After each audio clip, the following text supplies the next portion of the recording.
Namo Namaha Shishyas Suswagatam. We have for us a new verse. We also have new vocabulary. And we're going to go into lesson 5 also with 2 new declensions. So this is going to keep expanding our Sanskrit career options of expressing ourselves and to others. Okay. Bhavatyaha Bhavataha va kushalamasti va. What did I ask? Bhavatyaha Bhavataha va. In other words, madam or sir. That means I addressed both. So madam or sir, is there wellness of you? Please reply. Mam prachatu mama kushalam. Ask me my health. Mama kushalam ativa sundaraha asti. Now, let's play a game. Katham man vasati. Katham naraha vasati. How man lives. How does the man live? Okay. Katham horses tishtanti. Katham ashwaha tishtanti. How are the horses standing? Okay. Kim 2 sons vadataha.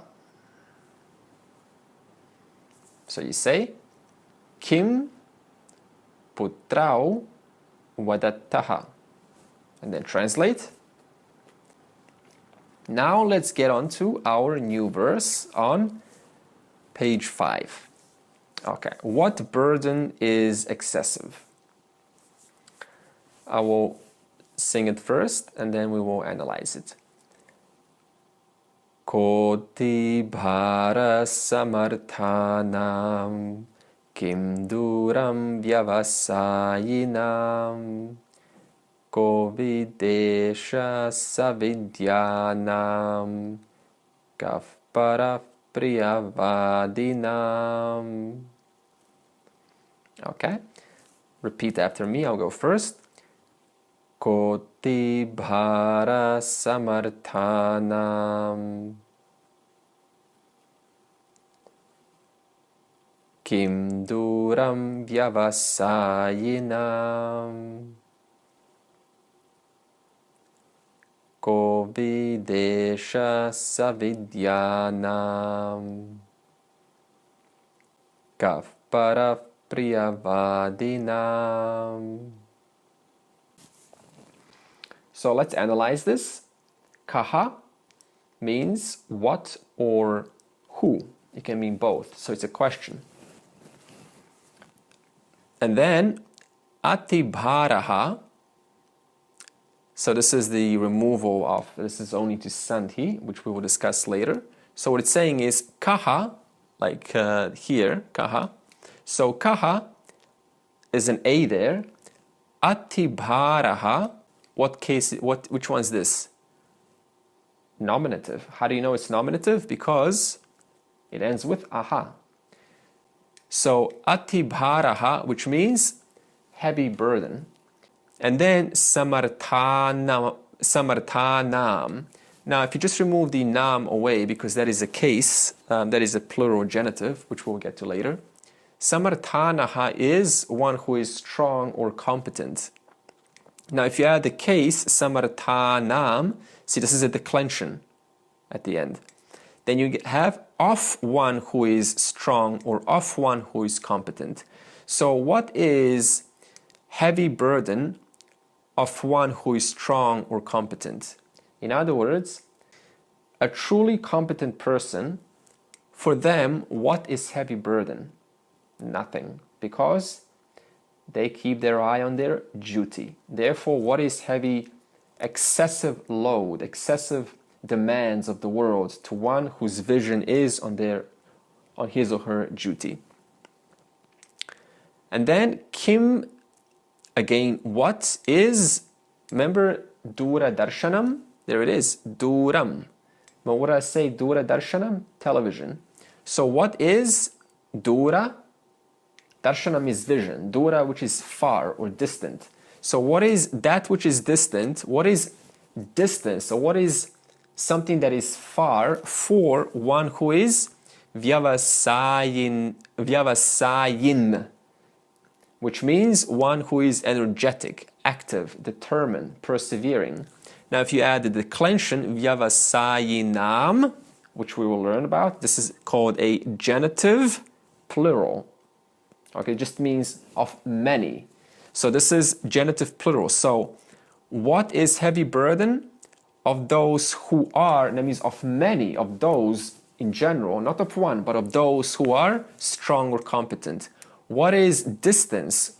For those who are active, determined, persevering. In other words, they do not complain about goals because they are dynamic, they are engaged, and they know what they need to do. Therefore, what is obstacles, or what is that which seems far? What is 6 months of Sanskrit work for one who is determined, for one who is persevering and know what he or she wants? Ko videshaha. Again, this is kaha, that means what? Videshaha, which means any place other than home. That means abroad. Not from our homeland. So what is that place which is not at home for one who is learned, for one who is wise? Again, this is a genitive plural. In other words, they do not see foreign lands as though different from homeland, because where is their distance if everything is of the one same Parameshwaraha? Remember? Atra tatra cha sarvatra Vartate Parameshwaraha. Here, there, and everywhere is the Parama, the supreme Ishwara. Kaha Paraha. Again, we can say this who or what. Who is stranger? Who is enemy of those many, because this is a plural, who are sweet or pleasant spoken? Or for those ones, they have no enemies, they have no strangers, they have no foes. Koti bhara samarthanam kim duram vyavasayinam kovidesha savidyanam kafparaf priyavadinam. All right. Next, let's go on to spoken Sanskrit.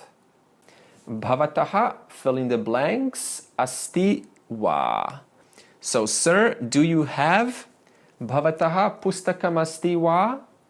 Bhavataha ashwaha asti va? Sir, do you have a horse? Or bhavatyaha pushpam asti va? Madam, do you have a flower? Bhavatyaha jalam asti va? Madam, do you have water? Bhavatyaha dugdham asti va? Madam, do you have milk? Mama pushpam asti. Yes, I have a. What's pushpam? Nahi. Mama pushpam nasti. I will ask you a question, you answer to me. Bhavataha, bhavatyaha va? Gajaha asti va? I hope you said no. I don't know who's got an elephant in their house. Okay. Bhavatyaha, bhavataha va? That means I'm addressing both. Dura darshanam asti va? Netflix asti va? Nahi. Mama Netflix nasti. Now we're going to ask, where is something? Bhavataha dura darshanam kutra asti? That means, that means sir, of you sir, Dura Darshanam, television, where exists.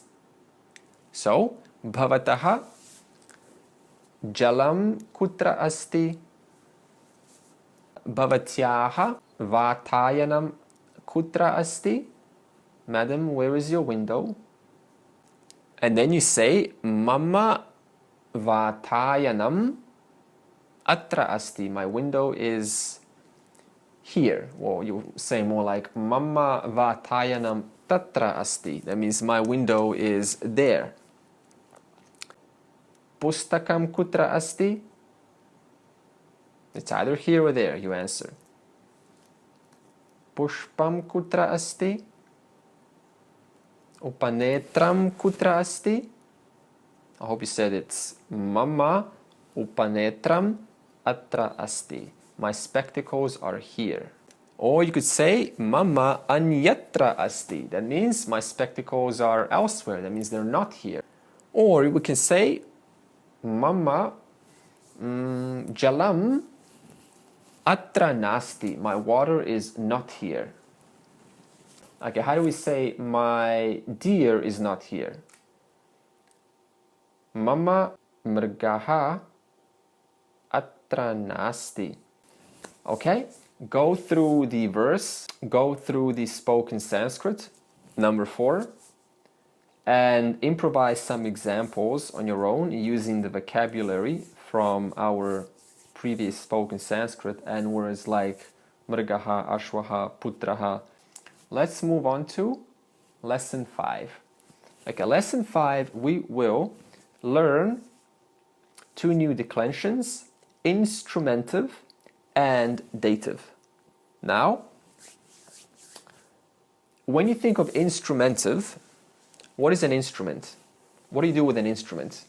You engage with an instrument, right? Suppose you have we can call even a person an instrument because it's a body, it's called a body instrument. So what do? We interact with the instrument. So this word with equals instrumentive. So repeat after me, instrumentive equals with. Rama goes with the man. Okay, so that is instrumentive. And dative.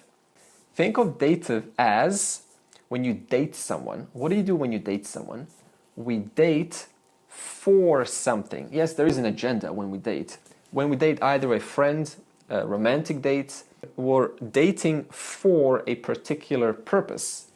Therefore, dative is for or to. I date to have fun. I date to catch up. I date for getting to know this person. So dative means to or for.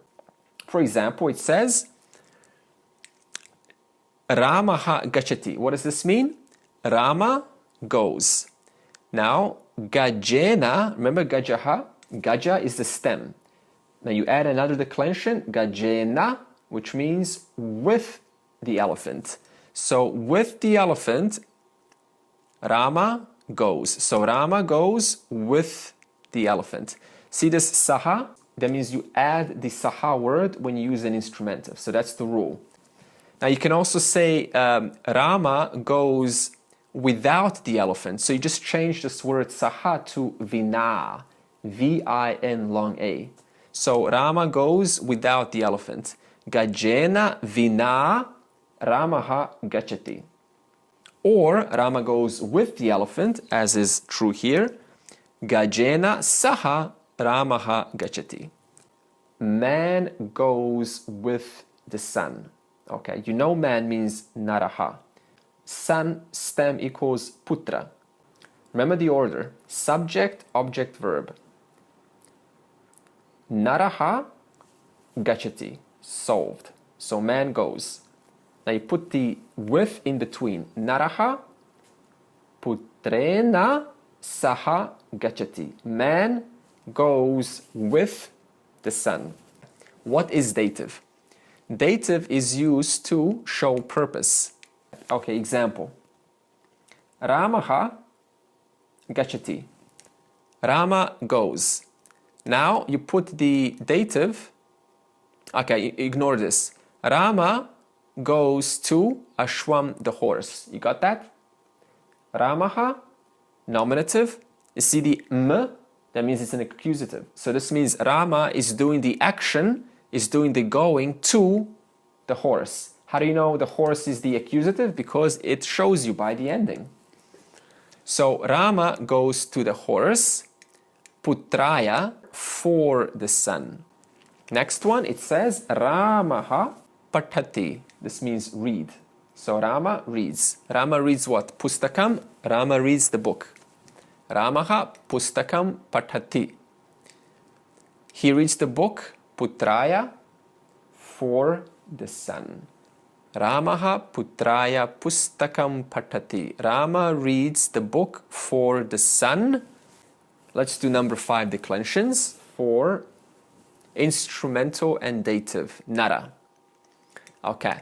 So with one man, narena, narena saha. With two men, narapyam. Repeat. Narena, narapyam. With two men, naraihi. What is naraihi? With many men. Now dative.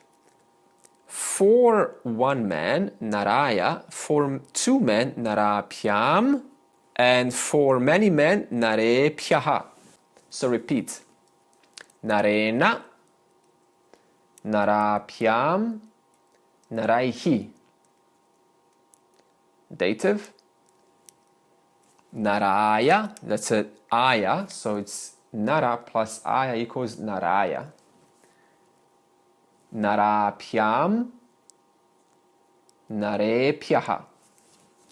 Now, you see there's a little dot there, there's a retroflex. That is because if the R precedes the N, it makes the N retroflex. So say this. Narena, narena, narena. Which one's more natural? To say narena or narena? You see how naturally, try it. Narena, narena. You see how naturally the tongue is already on the top? Therefore, it is a retroflex. That's why. And it says if you don't have that R, for example, gajena with the elephant, then just say it, gajena, gajena. See how the tongue is already dental? Gajena, gajena. So this is why it's saying a little tip over here that gajena does not have this little dot, or ashwena. Okay, number 7, again, word order is not rigid in Sanskrit. This is why I was saying earlier. If you say, let's go back, Ramaha gajena saha gachati, which is how I personally do it. I put the nominative first, the subject first, the verb goes last, and everything in between I just put. However, don't take that as a rigid absolute. There is no absolutes in Sanskrit. It is flexible. Therefore, you need to, I would like you to follow Eugene's examples as though they have priority. And try to understand why did he put the word order in the way that he did. I want you to inquire, what made him put this first instead of in the middle? And then try to come to a resolution until you're seeing the logic behind it. So, gajena saha ramaha gachati, correct. Ramaha gajena saha gachati, correct. That's what number 7 is saying. Okay, number 8. Now, how do you say Rama speaks to the son about the deer? What's deer? Mrgam. Now, there is no word about. So what number 8 is saying is, you put Ramaha speaks to the son about the deer. Or Ramaha putram prachati, and then deer here. In other words, Ramaha asks the son about the deer. The man speaks to the deer. So Naraha mrgam vadati. Now, man speaks to the deer about the horse. You would say Naraha ashwam mrgam vadati. So that's how you say about. All right. Now vocabulary. Repeat. Tatra. Tatra. There.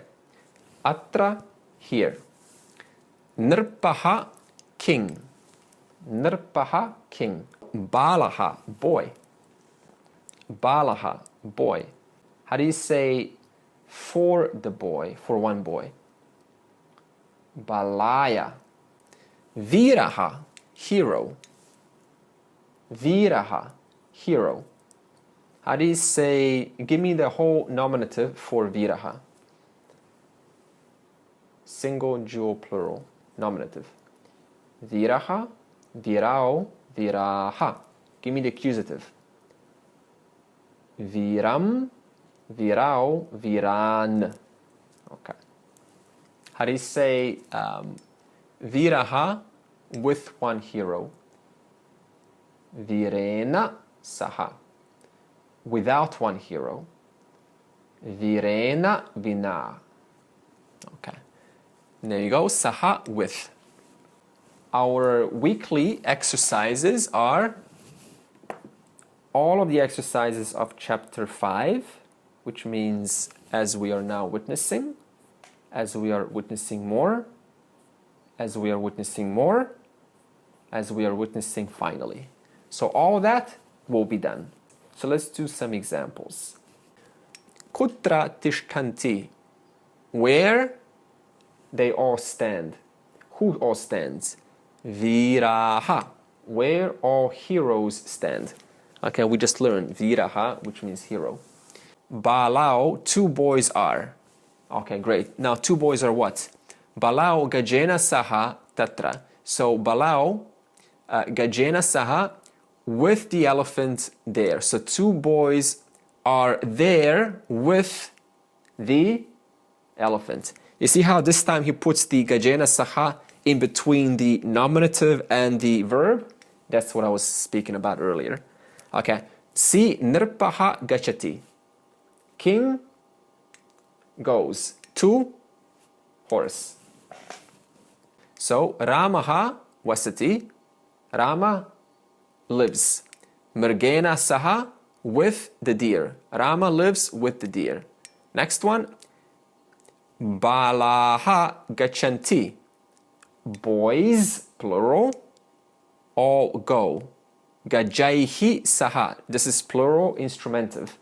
So all boys go with the elephants. Okay. You can also say balaha gajaihi saha gachanti. Both are super correct. Ji naraha wadanti. So men speak putram to the son. Good. Let's go to D. Lives. Hero lives. Viraha wasati. Viraha wasati. Please repeat after me. Don't just listen. Viraha wasati. Solved. With the son, putrena saha. Putrena saha. Viraha putrena saha wasati. Okay. E. The boy asks the king and the king remembers. Break it down. Ignore everything after and. The boy asks the king. Balaha. Nirpam, nirpam, nirpam, nirpam. Prichati. Balaha, nirpam, prichati. Balaha, nominative. Nirpam, accusative. Prichati, asks, verb. So, we all know this from chapter 4. King and the king remembers. Nirpaha cha smarati. Now you're going to say, why is it not nirpam cha smarati? Because there are two different components. You could say the boy asks the king and the king remembers the deer. Then the king will still have to be nominative and the deer will have to be accusative. There are no elephants with the son. There are elephants. Gajaha bhavanti. There are no elephants. Gajaha na bhavanti. There are no elephants with the son. Putrena saha gajaha na bhavanti. Now, when you do these exercises, some orders may confuse you. If it does, and you want to make sure there's no doubts or whether it is correct the way that you've put it in your order, ensure that you put down a comment on the website and ask me if this order is correct. Because I don't want anyone to have any doubts whether their order is wrong, because there will be some differences the more we go into the book. All right, this concludes our session 5. So our homework is learn the new verse, memorize the new spoken Sanskrit, and improvise some examples.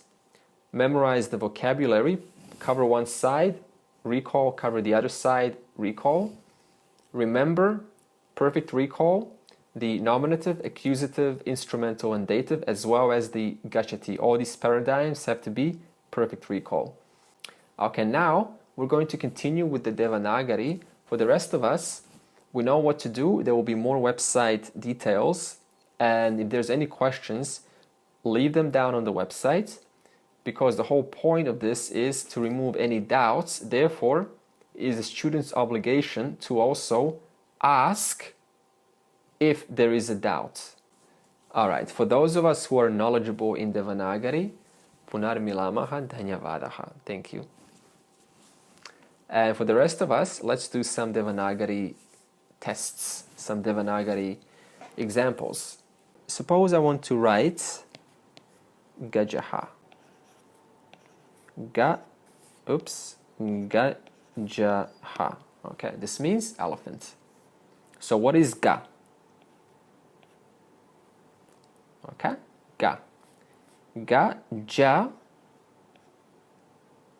and ha. Visarga. All right? Ga, ja, ha. That's it. This means elephant. Suppose we want to write naraha. Na, I'll separate the words for easier. Naraha. So, na, see, this is where your memory is now required. Na, ra, ha. Okay? Naraha. That's it. How about balaha? So this is boy. Balaha. B. Now, if you want to write a long A, you just put an extra stem. So this is ba. Ba, and then la, and then ha. That's it. Okay, let's do Ramaha. Ra, I'll put a little bit space. Ramaha. Okay, again, Ra. Remember the Ra long, you just put an extra stem, that's Ra. So this is Ra, and this is Ra. Okay. Rama, that's M, and then Ha, Ramaha. Let's do Palam. Palam. Remember Palam? Fruit.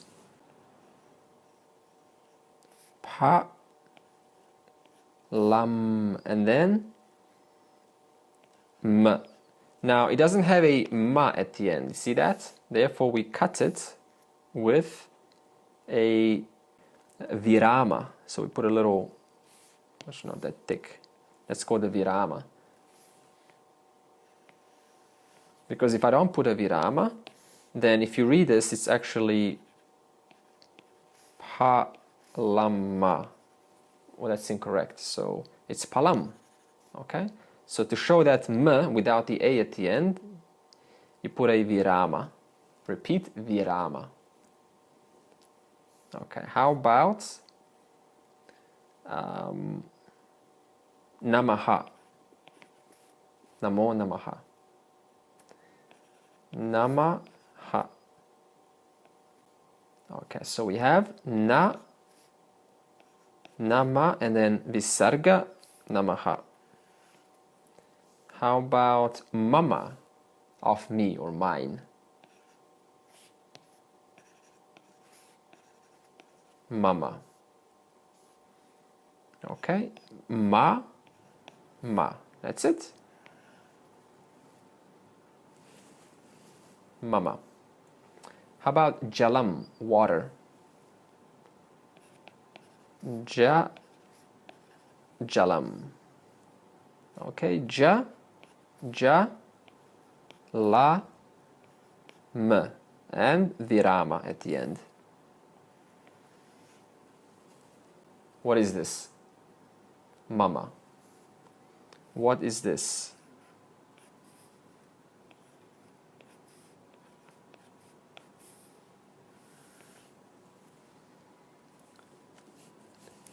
Jalam, jalam, water. Okay. Now let's do chapter 6 here. And what happens if we're going to stick with g? Remember g? Oops. Like that. So this is g. Now what if you want to say gi?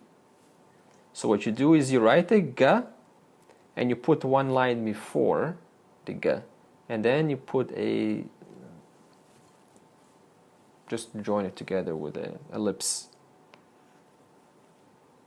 Right, that's it. Gi. Now what if you want to say gi? Same thing.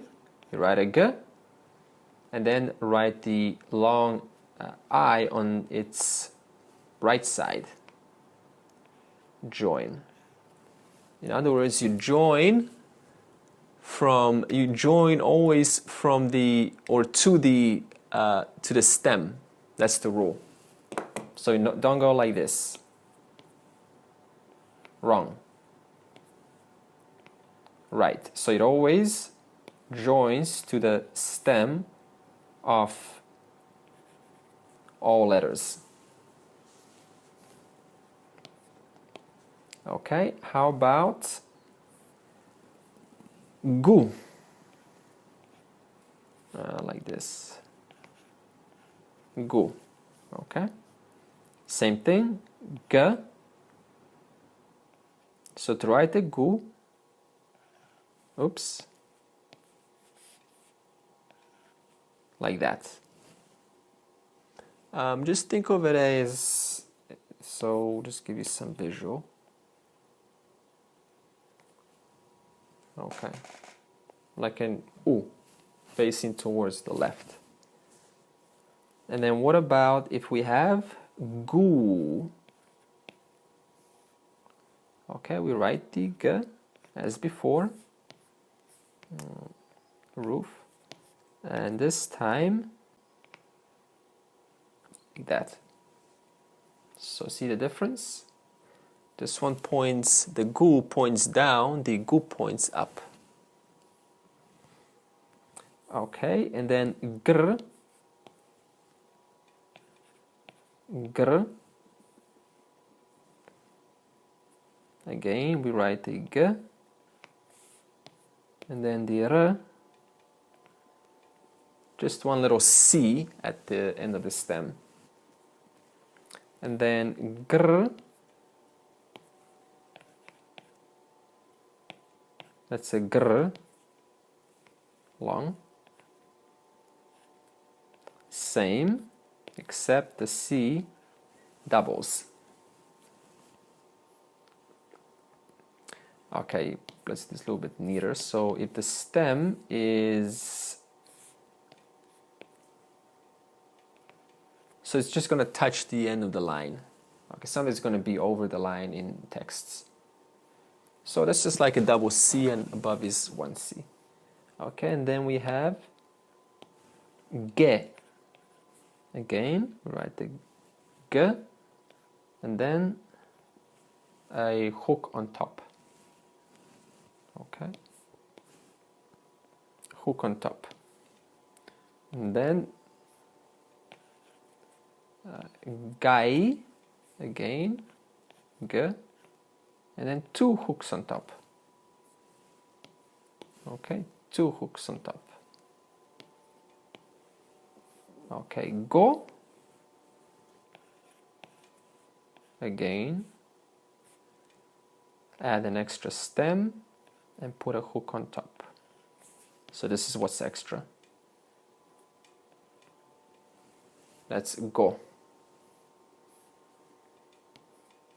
And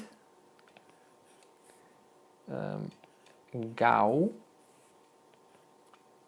same thing, and then it will be 2 hooks on top.